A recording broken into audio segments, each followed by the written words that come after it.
Hi guys, I'm still here in the 30-degree heat trying to convince myself to talk about books even though I'm really bad at it. So again, sorry for my disheveled appearance. I am quite hot and sweaty at the moment and I just can't be bothered with anything really. Anyway, I'm actually supposed to be talking to you about this book. You've probably heard me talk about this book a few times now. I feel like I've mentioned it in almost every video that I've made so far. So I'm really excited to tell you a little bit about it here and then to post a discussion video about some of the themes and things that I found in it in another video.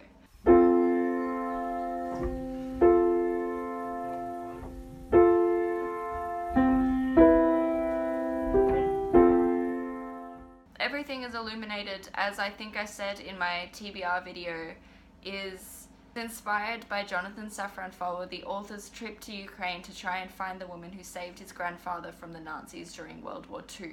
So the plotline of the story is basically Jonathan Safran Foer as a character goes to Ukraine and is traveling through Ukraine trying to find this village that was destroyed during the war that his grandfather came from, with the help of a young man named Alex, who is his translator and Alex's grandfather, and the grandfather is the driver and the guide for the journey.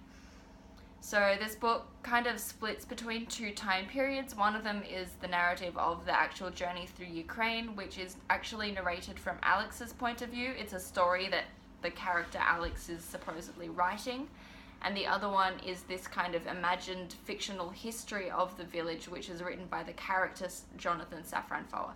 So it gets a bit confusing because of the fact that Jonathan Safran Foer is both the actual author of the book and he's also a character who is an author of a book within the book. So don't think too hard about that. Strangely enough, talking about it is more confusing than actually reading it. When you're reading it, you don't really struggle with that at all. I've just found it really hard to actually summarize the plotline because I feel like I'm making it worse. Anyway, yeah, the story that the character Jonathan Safran Foer is writing, the history of Track and Broad, is very much a magical realist story, so I really enjoyed that because I've discovered that magical realism is one of my favorite genres. If you don't understand what magical realism is, I'm probably not the person to ask because, like I said, I'm not very good at describing books and book-related things. From my understanding, magical realism is a genre where fantastic elements are almost described in a mundane and day-to-day lifelike way. So it comes across as very realistic, almost as though you're describing something scientific, or it comes across as like a very historical account, but the things that are actually being described are things that you are reading and thinking this can't possibly have actually happened. It's clearly fantasy. So it gives you this really kind of like surreal experience, which in my opinion worked really well in contrast with the narrative that Alex was telling about the journey through Ukraine, because that particular narrative was very realistic and almost sort of mundane, very much descriptions of little bits and pieces of things that happened here in their 3-day journey through Ukraine. I'm doing real bad at this. This book is definitely a book of contrasts, I think, is what I'm trying to say here. There's a contrast in narrative perspectives, there's a contrast in writing styles, there's a contrast in sort of the emotions that are expressed in each of the different sections of the book. It can get very emotive at times, it can get very distant at times, and the whole thing works really well together, I found, to just take you on this amazing roller coaster ride. I think I said in my I Never book tag that this is a book that made me laugh out loud. That is true. This book does have some really funny moments in it, and it does make you feel a bit weird to be laughing during those moments because a lot of the content of this story is really horrific. It is about an entire village that got destroyed during World War II. It is about people doing horrible things during the war, and that is the kind of story that is awful. Like that, it's an awful thing to think about, and it's made more awful by the fact that it really happened. But there's a little line in the book that Jonathan Safran Foer such a hard name to say. There's a little line in the book that Jonathan Safran Foer says, which is that humorous is the only truthful way to tell a sad story. So it kind of gives you that little lifeline to make you feel better about the fact that you're laughing at these points in the book that are funny, that make you laugh in the midst of all of the horror that is happening. It's a book that, like I said, really crawled underneath my skin and made me think a lot. I actually have a lot to say about this that I will say in my discussion video, because I'm trying really hard not to make this too spoilery.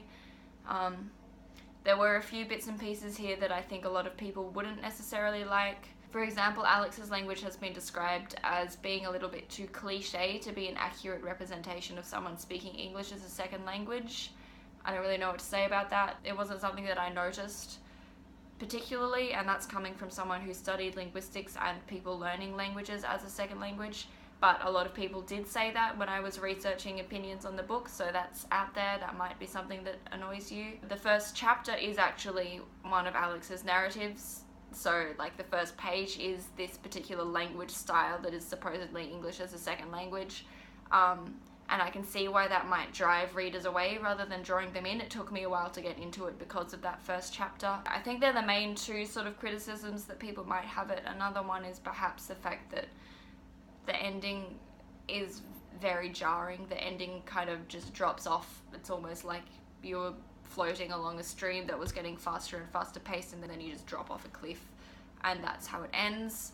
So that, like, I know that was a thing that I walked away feeling kind of disappointed with, because I was really getting into it, and I was particularly getting into the magical realist story. I would love to read just the history of Track and Broad by itself, because that particular section of the story was the one that definitely affected me the most, and I wanted to hear more about what happened there. But in the end, that kind of sort of drops off by the wayside, and Alex's narrative takes over for the rest of the book, and then Alex's narrative kind of disappears. So there's that as well. But like I said, it's a very, very gripping book. I think above all else, this is a particularly important book to read because it does provide a perspective of an event that really happened during the war, and particularly seeing as later this month is actually Holocaust Remembrance Day.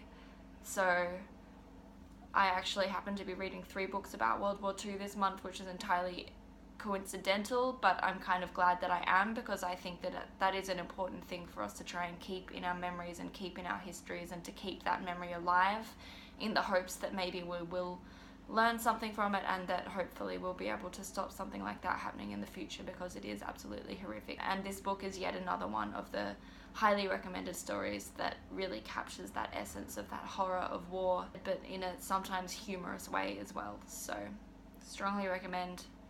I haven't decided whether or not I'm going to give a star rating to this book. As I said in my review for Cannery Row, I really am not sure how my process for rating books will work, and if I want to have one at all. So in the meanwhile, I'll just tell you that I do very much strongly recommend reading this book. Warn you that the language is a little bit hard to get into at the start, but it is worth it if you can get through. If you're interested in hearing more of the themes and messages that I found in this book, or some of my deeper thoughts about it, there is a discussion video up for this as well. I'd strongly recommend that you take a look at that. Otherwise, I will see you on Sunday for my Talks with Tea video, and until then, stay classic.